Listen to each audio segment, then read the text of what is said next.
So I did a video on which NFL coaches could possibly be on the hot seat. So now let's move on to college coaches who could be in that same situation as well. Starting off with Notre Dame and Brian Kelly. He's 71-36 all-time at Notre Dame. Not pretty bad. So, not that bad. He's only 58 years old, and he's been 33-6 these last 3 seasons. But did go 4-8 in 2016, where his name was being called out a bunch to get fired.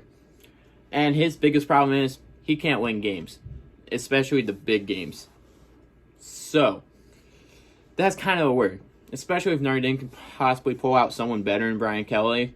Like, maybe they end up getting someone like PJ Fleck or Urban Meyer. I think that's the only way they really move on from Brian Kelly. But I don't know what to expect, really. I kind of want Kelly on, especially if he can't beat Clemson or Wisconsin after this season. Then that moves us to a team that's probably not really going to fire their head coach in Texas A&M with Jimbo Fisher. He really just got the job in 2018 after leaving FSU or getting fired or whatever. So far, he's 17-9 at Texas A&M, though. So, could possibly be a candidate, but it's probably not, especially with that big, massive contract he got. And now that his guys are slowly working their way into that program and into his system and learning his system, it should be in the clear and probably going to put Texas A&M as one of the top SEC teams more than likely in the next 5 years, especially being able to recruit from Texas and bring guys from Texas to Texas A&M. It should be big helpful. Then we move on to one of the guys more than likely definitely on the hot seat in Miami's Manny Diaz. Of course, this is his first time being a head coach, and what a place to do it at. But he was a former defensive coordinator here, plus he came up with the turnover chain idea and kind of produced that defense that went 11-1 and 10-2. So he has done a pretty good job at Miami. It has some history of doing well here. Of course, he only has 1 year coaching at Miami. He went 6-7. And honestly, I expect him to turn around after this season, especially with Derek King as quarterback now and getting a whole new offensive coordinator into his system. This is just a recipe for success, and I can't wait to see what happens. Next up, we have Nebraska's Scott Frost, and who could have imagined the coach that brought UCF to kind of the promised land in its first undefeated season would wind up doing terrible in Nebraska after getting hired in 2018.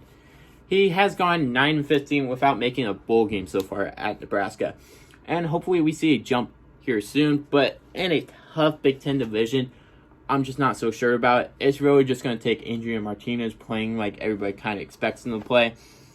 But so far, it just doesn't look so hot for him. Next, we've got a pretty popular one as well in UCLA and Chip Kelly. Honestly, most people really aren't even sure if Chip Kelly really cares about football or like coaching it at all anymore. And he might just be at UCLA for the pay cut. But I hope I'm wrong. Either way, he is in the hot seat no matter what. After getting hired in 2018, then going 7-17, it just doesn't look that good. The good thing, though, is UCLA has really always sucked, so they don't really expect much better. Other than that, though, the one good side, one positive side looking out, is they have Dorian Thompson-Robinson as their quarterback, and he looks like he could be something special if he could just be more consistent and put his best game to just every game. Then next, we have South Carolina Will Muschamp. He got hired in 2016 and has been 26-25 during his time. And honestly, if he doesn't at least make a bowl game come next season, he's going to be out the door. Even if he does, I really don't see much hope for him making it past this season or next season. But that, in fact, it's just not looking so hot for him. And South Carolina really should get a new head coach because they could probably be a better team than what they really are right now. Then we have Texas Tom Herman. So, remember when everybody thought Texas was back because they just beat Oklahoma once? Yeah, me either. So, that's really why Herman's kind of on the hot seat this season. Plus, he's only gone 25-25 after getting hired in 2017. And honestly, with a quarterback entering his last year of eligibility, he should at least be a 10-week team this season. Otherwise, we might see someone new be coming to Texas to be their head coach. And Herman might be gone. Next, we have Arizona and Kevin Sumlin.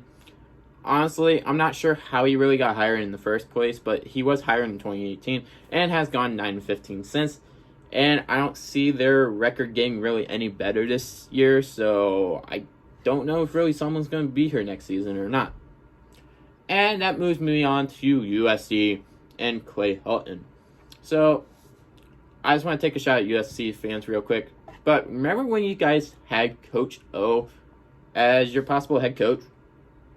And then you got rid of him because you chose someone else instead? Yeah, me too. I'm kind of happy you didn't, because you kind of got stuck with Helton. And since his hire in 2016, he has gone 35-18, which those last two seasons being an 8-5 season and a 5-7 season.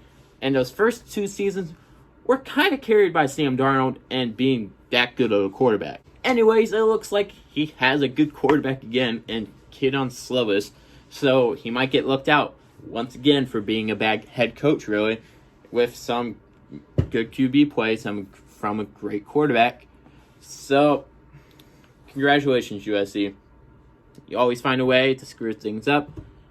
And honestly, I'd be perfectly happy if he stays the head coach for until Slovis decides to go to the NFL. They wait a couple seasons and finally realize this guy just isn't the answer. Then that moves us on to Michigan and Jim Harbaugh. And in respect to Harbaugh, though, he at least brought Michigan out of the purgatory they were in of just being a bad, terrible football team. And since he's gotten hired in 2015, he has gone 47-18. It's just, even though I kind of hate Michigan, well, I definitely hate Michigan, I think they really could be a better team than what they are right now. But I don't think Harbaugh is going to be able to take them to the next step. Plus, he has gone 1-4 in bowl games, with those last two bowl games being against Alabama and Florida, both teams from the SEC, and they got absolutely demolished and blown out in them. So, hopefully we see something change there. Maybe it's just a coordinator that needs switched out, or they just need one person calling plays, because apparently there might be three people for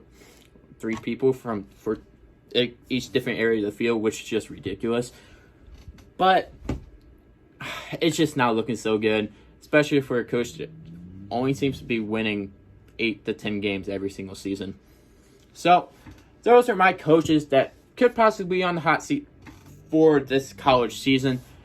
If you guys agree or disagree with any of them, tell me why down below. Also, if there's somebody who shouldn't have been on this list, tell me why. Or if there's somebody who should be on this list, also tell me why down below. Also, if you have any suggestions for another video, make sure to put that down in the comments below. And who knows, your suggestion may just be in the next video. And of course, thank you guys for watching. Make sure to click those links down there in the description down below. If you have Instagram, Twitter, Discord, and Patreon. And of course, just make sure to keep the sports leaf flowing throughout the day.